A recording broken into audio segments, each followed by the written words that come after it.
Rietvallei Voortrekkers. Ons herinner jou vanaand aan van die helde in ons geskiedenis. Elkeen van hierdie helde was gewone mense wat gereageer het uit liefde uit.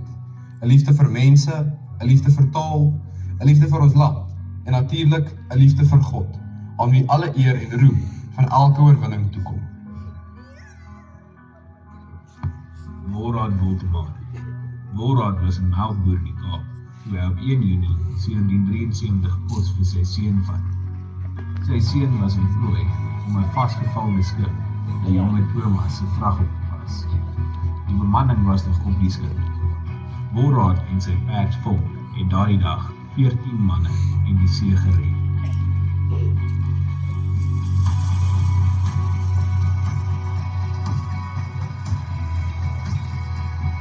Racheltjie de Beer. In 1843 het Racheltjie en haar boetie Dirkie uitgegaan om te help soek na 'n verlore kalfie. Hulle het in die sneeustorm verdwaal. Racheltjie het 'n uitgeholde muurshoop gevind. Sy het haar klere vir haar boetie gegee, om in die muurshoop gesit en self voor die opening gaan sit om die koue uit te hou. Dis as gevolg van Racheltjie dat haar boetie daardie dag oorleef het. Dirkie Uys. Dirkie was maar 15 jaar oud toe hy saam sy pa Piet Uys geveg het. Piet was noodlottig gewond toe hy 2 ander vriende gehelp het. Dirkie het geweier om sy pa daar te los. Hy het langs sy pa gestaan in 'n geveg toe Besaf gesterf het.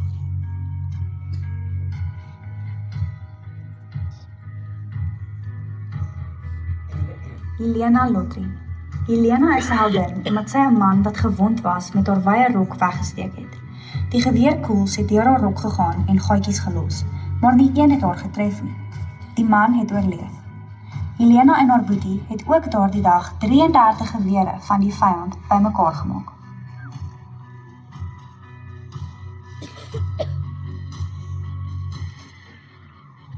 Martinus Oosthuizen. Martinus het die naam as dapper man verwerf, omdat hy in die middel van 'n geveg met 1500 Zulu kruismanne gejaag het op sy perd om nog ammunisie in die waans te gaan haal. Hy is weer suksesvol deur die Zulu massas en die boere kon aanhou veg.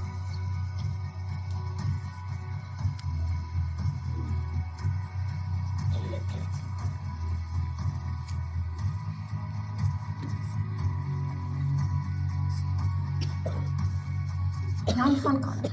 Die 15-jarige Jan het bekendheid verwerf toe hy en 'n vriend 'n hele Britse peloton gevleis het, die rond hardloop agter 'n kweperlading en van alle rigtings af te skiet. Die soldate het gedink dat daar baie meer boere was en is naderhand weg om versterkings en 'n ambulans te gaan haal. Op daardie oomblik is Jan weg met 5 van die Britte se perde en hulle wapens.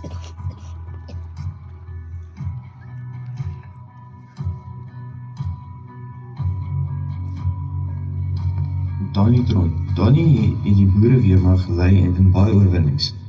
Hy was 'n sterk leier en bekend onder die Britse weermaghoofde. Die Britse hoof, Lord Roberts, het Danny die hardste doring in die Britse vleels genoem. Hy het 1000 pond losprys op sy kop gesit en 4000 soldate ontplooi om Danny Tron se peloton te probeer uitroei.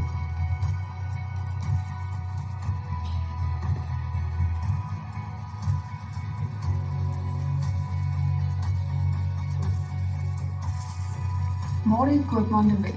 Marie is gebore in 1834 en is bekend daarvoor dat sy hard geveg het vir die behoud van ons mooi taal Afrikaans tydens die Britse regeringstydperk in Suid-Afrika.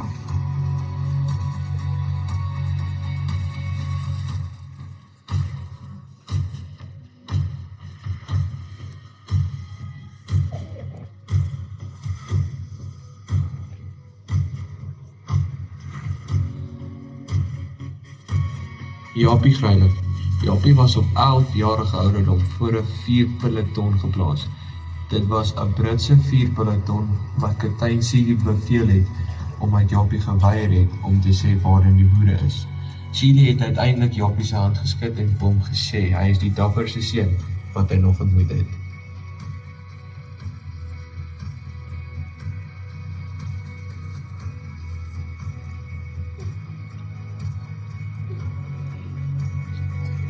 Johan Leroux. Op 28 Januarie 1970 het Johan, 'n voortrekker in sy president-verkennerjaar, kinders uit 'n bus gered wat gaan staan het op 'n treinspoor. Johan het 'n manier uitgesien, maar het gekies om ander kinders te help na veiligheid en nie homself nie. Die Wilraad Woltemade toekenning van dapperheid is aan Johan toegeken in 1973 en die straat wat verby sy ou skool loop is na hom vernoem. Tiaan Ruitenbach. Op 3 Mei 2021 het Tiaan 'n gebiedsleier toekenning ontvang vir sy heldedaad op Wilgedraai Voortrekkerkamp in 2020. Die verkenner het van 'n motorboot afgeval, onder die skroewe beland en sy reddingsbootjie het verstrengel geraak. Tiaan het dadelik afgespring en sy eie reddingsbootjie onder die seun se kop gesit om hom bo die water te hou totdat hulp opgedaag het.